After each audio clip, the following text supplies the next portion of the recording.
ভেঙে বিএনপির বিরুদ্ধে মন গড়া বক্তব্য দেয়াকেই নিজেদের একমাত্র রাজনৈতিক কর্মসূচি হিসেবে গ্রহণ করেছেন।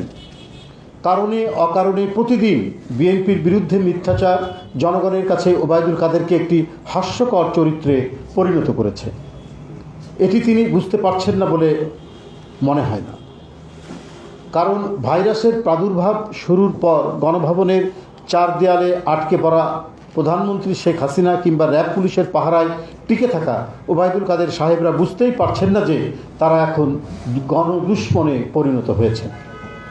তাই অযথা বিএনপির বিরুদ্ধে বালখিল্য সুলভ মন্তব্য করা ছাড়া তাদের হাতে আর কোনো কাজ নেই। বন্ধুগণ, আপনাদের অনেকেই হয়তো সম্প্রতি সোশ্যাল মিডিয়ায় ভাইরাল হওয়া ওবায়দুল কাদেরের আপন ছোট ভাই নোয়াখালীর কোম্পানিগঞ্জ বসুরহাট পৌরসভার মেয়র আব্দুল কাদের মির্জার একটি বক্তব্য শুনেছেন। গত বৃহস্পতিবার সকালে পৌরসভার বটতলা চত্বরে সংবাদ সম্মেলনে আব্দুল কাদের মির্জা বলেছেন, সুষ্ঠু নির্বাচন হলে আওয়ামী লীগের এমপিরা নির্বাচিত হওয়া দূরে থাক, পালানোর দরজাও খুঁজে পাবে না। এই ভয়টা তাদের চরমভাবে পেয়ে বসে। মাঝে মাঝে দেখবেন ওবায়দুল কাদের সাহেবরা বলেন যে সরকারের পতন হলে 1 লক্ষ লোক এই হবে সেই হবে, কত কথা বলেন। এই ভয় কেন পান আপনারা? এর আগেও তো বিএনপি ক্ষমতায় এসছে, আওয়ামী লীগ পরাজিত হয়েছে, বিএনপি ক্ষমতায় এসছে, কী এমন ঘটনা ঘটেছে? বরং মানুষ শান্তি পেয়েছে, স্বস্তি পেয়েছে, দলীয় আধিপত্য, গুন্ডামি, দখলদারি থেকে মানুষ মুক্ত পেয়েছে। তো এই ভয়টা আপনারা পান কেন? এই ভয়টা আপনারা পাচ্ছেন যে আপনারা যে অপকর্মগুলো করেছেন, মানুষের সাথে যে খারাপ ব্যবহারগুলো করেছেন, মানুষের ঘর বাড়ি যেভাবে দখল করেছেন, আপনাদের ছেলেরা, বিশেষ করে যুবলীগ ছাত্রলীগ যে অত্যাচার করেছে, বাড়িতে কেউ শান্তিতে থাকতে পারেনি, আইন শৃঙ্খলা বাহিনী বিরোধী দলের পরিবারগুলিতে লেলিয়ে দেওয়া হয়েছে। এই কারণে তাদের মধ্যে একটা ভীতি আছে, হঠাৎ করে যদি সরকারের পরিবর্তন ঘটে তাহলে তো আমাদের নিস্তার নেই। এই আশঙ্কা থেকেই ওবায়দুল কাদের সাহেব এবং আওয়ামী লীগের অন্যান্য নেতারা এই সমস্ত কথা বলেন।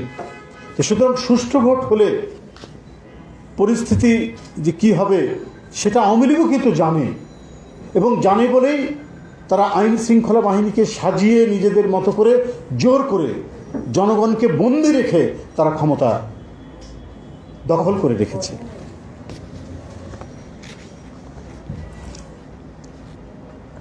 আব্দুল কাদের মির্জার বক্তব্য বাংলাদেশের বর্তমান পরিস্থিতির বাস্তব চিত্র। আমরা আশা করি আব্দুল কাদের মির্জার সঙ্গে বিএনপির কোনো সম্পৃক্ততা না খুঁজে ওবায়দুল কাদের সাহেব নিজের আপন ছোট ভাইয়ের বক্তব্যটি গুরুত্ব অনুধাবন করবেন। তাদের লোকরাও যখন সত্য কথা বলে তখন বলে যে এটা বিএনপির সাথে একটা সম্পর্ক আছে বা এই আছে সেই আছে। সেটা আমরা আগাম বলে দিলাম যে আপনার ছোট ভাই তো, এটার সাথে আবার বিএনপির সম্পৃক্ততা আর খুঁজতে যেন না। আপনাদের নেতাকর্মীদের মধ্যে এই জিনিসটা রয়েছে যে সুষ্ঠু ভোট হলে পরে ভোটের পরিণতি কী হবে, জনগণ কাকে সমর্থন করবে, এটা আপনাদের নেতাকর্মীরাও জানে। কিন্তু ক্ষমতার লোভে, ক্ষমতার মোহে বা ধমকের জন্য তারা অনেকে মুখ ফুটে কথা বলতে পারেন না। কেউ কেউ হঠাৎ করে কথা বলে বসেন, যেমন ওবায়দুল কাদের সাহেবের ছোট ভাই বলে বসেছেন। আব্দুল কাদের মির্জার বক্তব্যে সুস্পষ্টভাবে প্রমাণিত হলো নির্বাচন কমিশনকে কোলের মধ্যে বসিয়ে আওয়ামী সরকার নির্বাচনের নামে দেশবাসীর সঙ্গে প্রতারণা করেছে দীর্ঘ 12 বছর ধরে। সুরিত সাংবাদিক বন্ধুগণ, জনগণের ভালোবাসাধন্য রাজনৈতিক দল জনগণের ভোটে ক্ষমতায় গিয়ে রাষ্ট্র ও প্রশাসন পরিচালনা করবে, এটাই হচ্ছে একটি গণতান্ত্রিক রাষ্ট্রের রীতি এবং বৈশিষ্ট্য। কিন্তু নিশিরাতের ভোট ডাকাত সরকারটি এখন সম্পূর্ণ র্যাব পুলিশ এবং প্রশাসন নির্ভর হয়ে পড়েছে। কারণ জনগণ না থাকলে তখন তারা এই আইন শৃঙ্খলা বাহিনীকে নিজেদের মনের মতো করে সাজিয়ে তাদের উপর নির্ভর করে দেশ চালায়, আর তাদেরকে দিয়ে জনগণকে হুমকি দেওয়া। নিশিরাতের সরকারের পাহারাদার পুলিশের হুঙ্কার শুনলে প্রতীয়মান হয় বাংলাদেশ সম্পূর্ণরূপে অবৈধ ক্ষমতা দখলদারদের দ্বারা বন্দী। পুলিশের হুঙ্কার শুনে শেখ হাসিনা, ওবায়দুল কাদেররা লজ্জা পান কিনা জানি না, তবে জনগণ বিস্মিত হয়, হতভম্ব হয়, লজ্জিত হয়। সম্প্রতি নিজের ব্যর্থতা ঢাকতে গিয়ে কুষ্টিয়া পুলিশের এসপি যেভাবে জনগণের প্রতি হুঙ্কার দিয়েছেন, তাতে গণতন্ত্রকামী মানুষের কাছে এটা পরিষ্কার হয়েছে এই সরকারটি শুধুমাত্র গণতন্ত্র ও আইনের শাসনেরই কবর রচনা করতে গিয়ে তারা পুলিশকে বেআইনি কাজে উৎসাহ দিচ্ছে। স্রেফ কোনোভাবে ক্ষমতায় টিকে থেকে দুর্নীতি লুটপাট চালানোর সুযোগ নিতে নিজেদের আত্মমর্যাদাও বলি দিয়েছে। জনগণের কষ্টার্জিত অর্থে প্রজাতন্ত্রের বেতনভোগী একজন কর্মচারী এসপি দেশের নাগরিকদের প্রতি যে ধরনের শব্দ ব্যবহার করে বক্তব্য দিয়েছেন, তাতে এটা সুস্পষ্টভাবে প্রমাণিত হয় যে এসপি তো এত সাহস করার কথা না, এখানে সরকারের উস্কানি রয়েছে। তুমি এই ধরনের কথা বলো, আমরা গভর্নমেন্ট তোমার পিছনে আছি। তাহলে পুলিশের এসপি কেন রাজনৈতিক ভাষায় কথা বলবে? এটা দুইটা দিক। একটা হচ্ছে যে ভয়ঙ্কর দমনমূলক একটি রাষ্ট্র এখন গঠিত হয়েছে শেখ হাসিনার নেতৃত্বে, এবং ফ্যাসিবাদ নাৎসিবাদের যে চরিত্র, পুলিশ সেনাবাহিনী সব হচ্ছে নাৎসিবাদের আওতার মধ্যে থাকবে, সব হচ্ছে নাৎসিবাদী দলের মধ্যে থাকবে, রাজনৈতিক দলের মধ্যে থাকবে, আইন শৃঙ্খলা বাহিনী সব। ঠিক শেখ হাসিনা কৌশলে ধীরে ধীরে আমরা যেটা 90 বাকশাল বলি সেই বাকশালের দিকে নিয়ে গেছে। পুলিশের বক্তব্য শুনেন, বিডিআরের বক্তব্য শুনবেন, অন্যান্য প্রশাসনের ডিসি এবং তাদের বক্তব্য শুনবেন, কখনো কখনো দেখবেন যে এখানে নিরপেক্ষতার কোনো বালাই নেই। সরকারের সুরে, সরকারের কণ্ঠে কণ্ঠ মিলিয়ে প্রশাসনের ব্যক্তিরা কথা বলে। প্রশাসনের এই ধরনের রাজনৈতিক বক্তব্য নজিরবিহীন। বন্ধুরা, প্রধানমন্ত্রী শেখ হাসিনা গতকাল রোববার গণভবন থেকে ভার্চুয়ালি রাজশাহীর সারদা বাংলাদেশ পুলিশ একাডেমিতে 37তম পুলিশ ক্যাডারের প্রশিক্ষণ সমাপনী অনুষ্ঠানে বলেছেন, পুলিশ বাহিনীর সদস্যদেরকে পেশাগত দায়িত্ব পালনের সময় মৌলিক অধিকার, মানবাধিকার ও আইনের শাসনকে সর্বোচ্চ গুরুত্ব দিতে হবে। হায় কি রিডিকুলাস ও ভণ্ডামি! ক্ষুধার্ত নেকড়ে যদি বলে বনের নিরাপত্তা আমার উপরে এবং সবাইকে আইনের শাসন অনুযায়ী চলতে হবে, তাহলে কেমন শোনাবে? আজকে সরকারের প্রধানের কথা শুনলে সেই ধরনেরই মনে হয়। আইনের শাসনের কথা বলছেন সরকার প্রধান, ন্যায় বিচারের কথা বলছেন সরকার প্রধান। ন্যায় বিচারের বাণী নীরবে নিভৃত শুধু কাঁদেনি, কিছুটা প্রকাশ্যেও কেঁদেছে।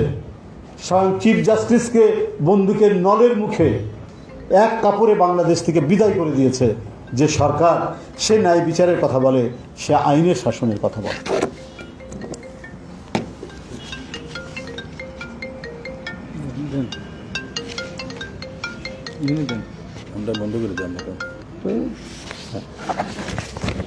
বন্ধুরা, বাস্তবতা হলো এই প্রধানমন্ত্রী কথা বলার সময় খুব ভালো সাজার চেষ্টা করেন। গণতন্ত্রের কথা বলেন, মানবাধিকার রক্ষার কথা বলেন, আইনের শাসনের কথা বলেন, আর কাজের ক্ষেত্রে করেন তার উল্টোটা। তাহলে এতদিন ধরে বিচার বহির্ভূত হত্যা করেছে কারা? গুম করেছে কারা? বিএনপির লক্ষ লক্ষ নেতাকর্মীর বিরুদ্ধে মিথ্যা মামলা দায়ের করে কারাগারে প্রেরণ করেছে কারা? কারা ঘর থেকে তুলে নিয়ে গিয়ে নেতাকর্মীদের গ্রেপ্তার করে রিমান্ডের নামে নির্যাতন করেছে? কারা লাশ ও প্যারালাইসিস রোগীর নামে গায়েবী মামলা সাজিয়েছে? এরা সবাই শেখ হাসিনা প্রধানমন্ত্রীর সাজানো আইন শৃঙ্খলা বাহিনী। প্রধানমন্ত্রীর নির্দেশে এরা দেশকে বিরোধী দল শূন্য করতে সারা দেশে জল্লাদের ভূমিকা পালন করেছে। প্রধানমন্ত্রীর নির্দেশে এবং প্রশ্রয়ে ভোটাধিকারের কবর রচনা করতেই এই পুলিশ র্যাবই সর্বোচ্চ ভূমিকা পালন করেছে। এরা দেশের সর্বাধিক জনপ্রিয় নেত্রী, মহান স্বাধীনতার ঘোষকের সহধর্মিণী বিএনপি চেয়ারপারসন বেগম খালেদা জিয়ার সাথে দুর্ব্যবহার করেছে। আপনারা দেখেছেন যখন তাকে এক কাপড়ে আপনার ক্যান্টনমেন্টের বাড়ি থেকে বের করে দেওয়া হচ্ছে, তখন এই আইন শৃঙ্খলা বাহিনী তার সাথে কী ব্যবহার করেছে নিশ্চয়ই সেটা আপনারা ভুলে যাননি। আপনারা ভুলে যাননি মঈনুদ্দিন, এই শেখ হাসিনার আন্দোলনের ফসল মঈনুদ্দিন ফখরুদ্দিনের বাহিনী, দেশ নায়ক তারেক রহমান বিএনপির ভারপ্রাপ্ত চেয়ারম্যান, তাকে কিভাবে শারীরিক নির্যাতন করেছেন। এই নির্যাতনের আঘাত থেকে তিনি এখনও মুক্ত হননি। দেশবাসীর কাছে গণতন্ত্র হত্যার কসাই হিসাবে বিবেচিত হবে শেখ হাসিনার গড়ে তোলা এই আইন শৃঙ্খলা বাহিনী। বন্ধুরা আমার, গতকাল দলের মহাসচিব আপনাদেরকে কর্মসূচি জানিয়েছেন সেই কর্মসূচি আমি আবারও আপনাদেরকে বলছি, সরকার দ্রব্যমূল্য নিয়ন্ত্রণে রাখতে সম্পূর্ণ ব্যর্থ হয় আগামী 7ই জানুয়ারি 2021 বৃহস্পতিবার সারা দেশে থানা পর্যায়ে বিএনপি সহ সকল অঙ্গ সংগঠন ও দ্রব্যমূল্য বৃদ্ধির প্রতিবাদে এবং বাণিজ্য মন্ত্রীর পদত্যাগের দাবিতে মানববন্ধন কর্মসূচি পালিত হবে। সারা দেশে বলে ঢাকা মহানগর সহ থানায় পালিত হবে। এই নির্বাচন কমিশনকে সংবিধান প্রদত্ত দায়িত্ব পূরণে ব্যর্থতা, দুর্নীতি ও পক্ষপাতিত্বের কারণে সকল দায় নিয়ে পদত্যাগ করতে হবে। নির্বাচন কমিশনের পদত্যাগের দাবিতে আগামী 10ই জানুয়ারি 2021 রোববার বিএনপির উদ্যোগে সারা দেশে পৌরসভা ও মহানগরে মানববন্ধন কর্মসূচি পালিত হবে। ঢাকা মহানগর, দক্ষিণ ও উত্তর বিএনপির উদ্যোগে উক্ত কর্মসূচি ওই দিন জাতীয় প্রেস ক্লাবের সামনে সকাল 11টায় অনুষ্ঠিত হবে ঢাকা মহানগরীর উদ্যোগে ওই দিন, অর্থাৎ 10ই জানুয়ারি। বন্ধুরা আমার, বিগত 2014 সালের 5ই জানুয়ারি জাতীয় সংসদ নির্বাচনে সকল রাজনৈতিক দল নির্বাচন বর্জনের পরেও জনগণের দাবিকে উপেক্ষা করে একতরফা ভোটারবিহীন নির্বাচনের মাধ্যমে ক্ষমতা দখলের কলঙ্কিত অধ্যায়কে ঘৃণার সঙ্গে স্মরণ করার জন্য আগামীকাল 5ই জানুয়ারি সারা দেশে বিএনপি কার্যালয়ে কালো পতাকা উত্তোলন এবং দলের নেতাকর্মীরা কালো ব্যাজ ধারণ করবে। ধন্যবাদ সবাইকে। আল্লাহ হাফেজ। হ্যাঁ, আগামীকাল আমি পয়েন্ট করে আপনাদের সামনে।